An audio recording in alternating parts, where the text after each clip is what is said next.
कि आप लोग अच्छे होंगे और मैं बता दूं मैं भी बहुत अच्छा हूँ। दोस्तों इस वीडियो में मैं डिस्कस करूँगा कि एसएफटी के बारे में कि आखिर एसएफटी फॉर्म है क्या, और अगर आप इनकम टैक्स पेयर हैं तो आपको एसएफटी फॉर्म के बारे में जानने की क्या ज़रूरत है। दोस्तों एसएफटी का सबसे पहले मतलब मैं बताऊँ, statement of financial transactions on reportable accounts, यानी कि जो भी हाई वैल्यू एडेड आइटम्स है या फिर कहीं जो ब्लैक मनी को सपोर्ट करती है, उन ट्रांजेक्शन्स को गवर्नमेंट ने कहा है कि ये ट्रांजेक्शन्स हमें आप रिपोर्ट कीजिए। अब यहाँ पे हम बात करेंगे कि यहाँ रिपोर्ट कौन करेगी, तो यहाँ पे रिपोर्ट जो करेगी वो कंपनी रिपोर्ट करेगी या बैंक रिपोर्ट करेगी। अब हमें रिपोर्ट क्या क्या करना है या रिपोर्टिंग एंटिटी कौन कौन से ट्रांजेक्शन्स को रिपोर्ट करेगी, वो इस वीडियो के लास्ट तक मैं बताऊँगा आपको, तो वीडियो के आखिरी तक बने रहना। सबसे पहले ये बताया गया दोस्तों कि अगर आपने पेमेंट किया है कैश में, आपने पेमेंट किया कैश में बैंक ड्राफ्ट बाई करने के लिए, और पेमेंट जो है 10 लाख से ज़्यादा है कैश में, तो यहाँ पे जो बैंकिंग कंपनी है इस ट्रांजेक्शन्स को रिपोर्ट करेगी इनकम टैक्स अथॉरिटी को। वहीं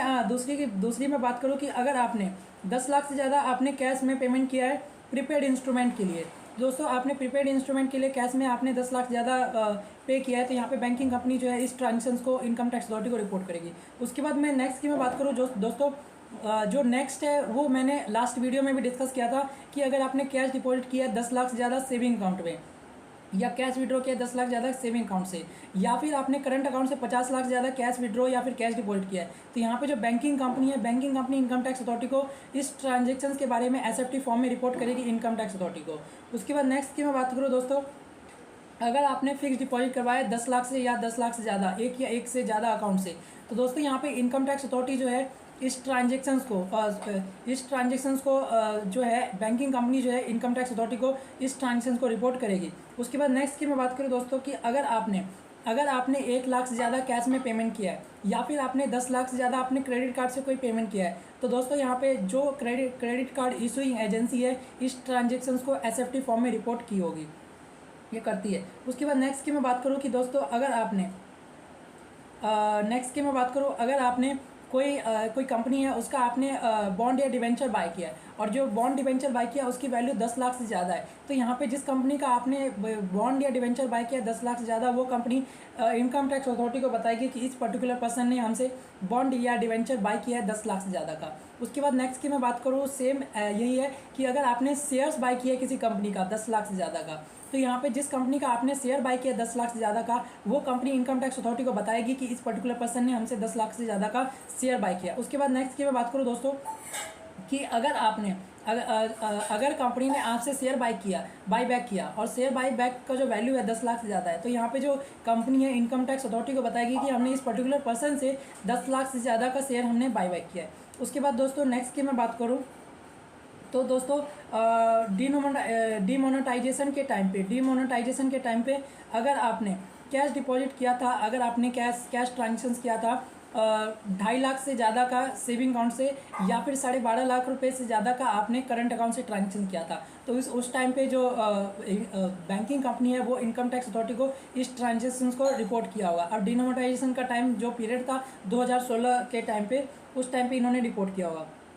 9 नवंबर 2016 से 30 दिसंबर 2016 का पीरियड था डीमोनेटाइजेशन के टाइम पे। अब उसके बाद दोस्तों नेक्स्ट की मैं बात करूँ तो अगर आपने कोई परचेज़ किया हुआ या सेल किया हुआ इमूवेबल प्रॉपर्टी जिसकी वैल्यू 10 लाख से ज़्यादा है, तो दोस्तों यहाँ पे जो या फिर वैल्यूएशन के अकॉर्डिंग सेक्शन 50C के अकॉर्डिंग इसकी जो वैल्यू है वो 30 लाख से ज़्यादा है, तो यहाँ पे जो रजिस्ट्रार है इस ट्रांजेक्शन्स को इनकम टैक्स अथॉरिटी को बताएगी कि हम इस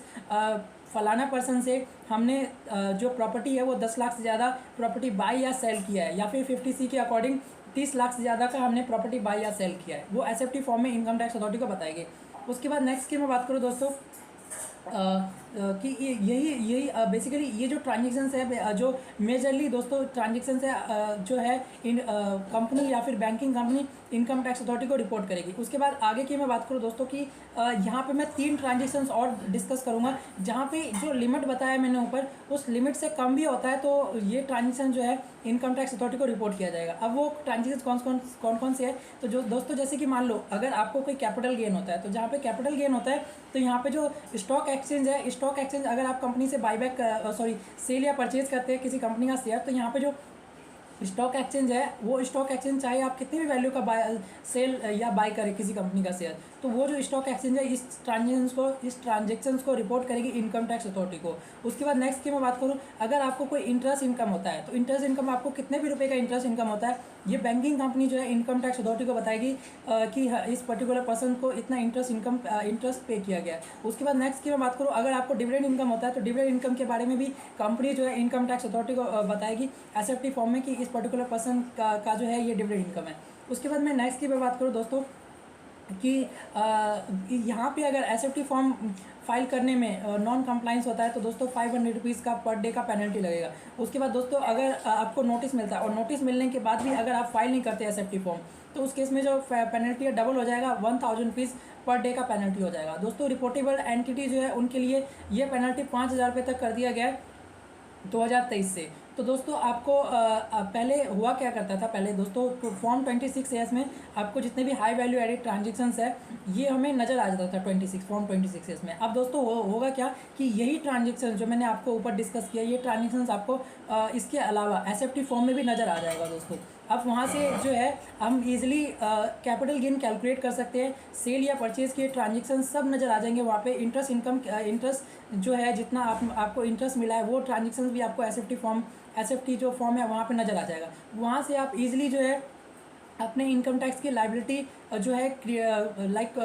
कैलकुलेट कर सकते हैं। तो दोस्तों आपको कैसा लगा मेरा ये वीडियो, आपको इसी तरह की जो आप लोगों के लिए इसी तरह की जो अपडेट है लाते रहूँगा। अगर आप मेरे चैनल पर नए हैं तो मेरे चैनल को लाइक करें, शेयर करें, सब्सक्राइब करें। थैंक यू दोस्तों।